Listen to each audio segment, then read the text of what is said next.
கிறிஸ்துவில் பிரியமானவர்களே, இந்த நாளுக்கென்று தேவன் நமக்கு அருளியிருக்கிற ஜீவ வார்த்தை எரேமியாவின் புஸ்தகம் 24வது அதிகாரம் 6வது வசனம்.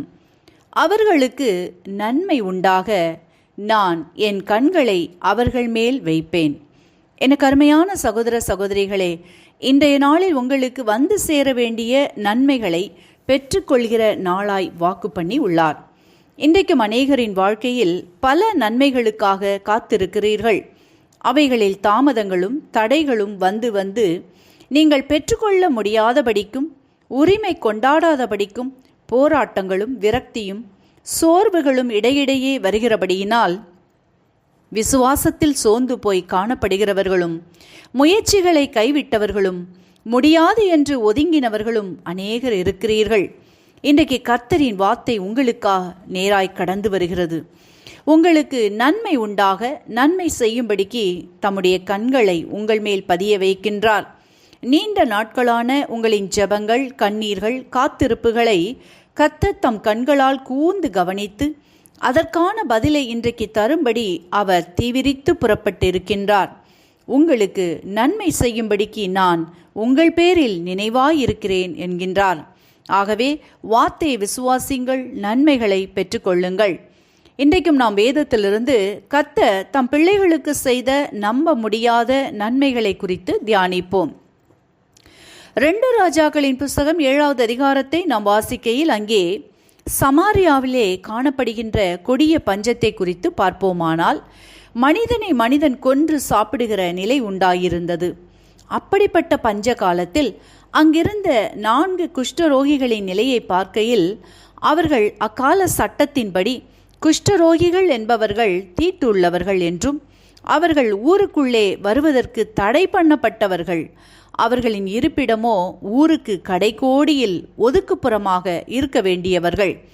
இந்த நிலையில்தான் அவர்களின் வாழ்க்கை. ஆனால் இப்பொழுது அவர்களின் தேசத்தில் பஞ்சம்.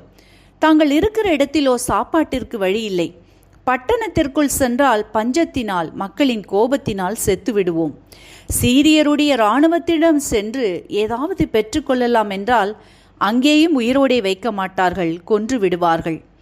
இந்த சூழ்நிலையில் வேறு வழியின்றி சீரிய இராணுவத்தின் கூடாரங்களை நோக்கி செல்கிறார்கள்.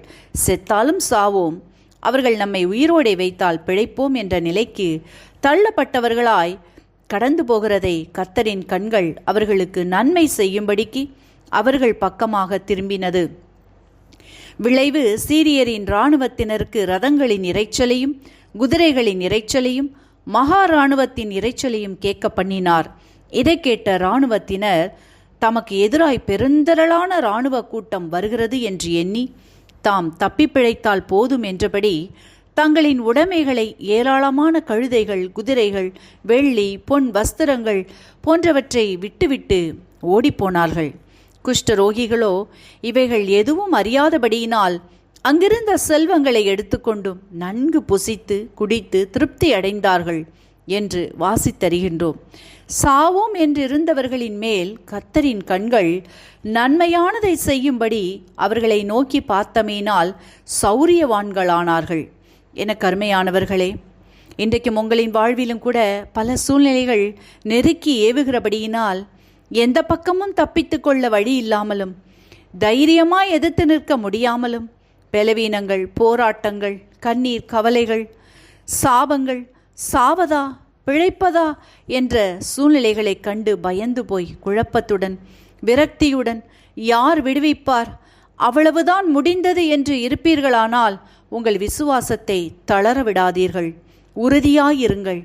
காக்கைக்கும் குருவிக்கும் போஷிக்கிற, வாழ வைக்கிற, வழி நடத்துகிற தேவன் உங்களை போஷித்து பாதுகாத்து வழி நடத்துவது எவ்வளவு நிச்சயம் என்பதை விசுவாசியுங்கள். இன்றைக்கு நீங்கள் எதிர்பார்த்து காத்திருக்கிற எந்த காரியங்களானாலும் அவற்றின் தடைகளை விலக்கி ஓடச் செய்து அவற்றின் நன்மை உண்டாகும்படி உங்கள் மேல் தம் கண்களை வைத்து நல்ல பதிலை தந்து நன்மைகளை பெற்றுக்கொள்ளும்படி செய்து ஆசிர்வதிக்கின்றார். வார்த்தைகளை விசுவாசியுங்கள், நன்மைகளை கண்டு ஆசிர்வதிக்கப்படுவீர்கள். இன்றைக்கும் இந்த வார்த்தைகளை கேட்டுக்கொண்டிருக்கிற உங்களில் யாரேனும் உங்களின் பாவங்களுக்காக கல்வாரி சிலுவையில் மரித்து உயிர்த்தெழுந்த இயேசுவை அறியாமலும் விசுவாசியாமலும் இருப்பீர்களானால் இன்றைக்கு உங்களை ஒப்புக்கொடுங்கள், விசுவாசியுங்கள். இயேசு உங்களின் சூழ்நிலைகளையும் மாற்றி விடுவித்து வாழ வைப்பார், ஆசீர்வதிப்பார். இந்த வார்த்தைகள் மூலமாக கர்த்தர் இன்று உங்களை ஆசீர்வதிப்பாராக. ஆமேன்.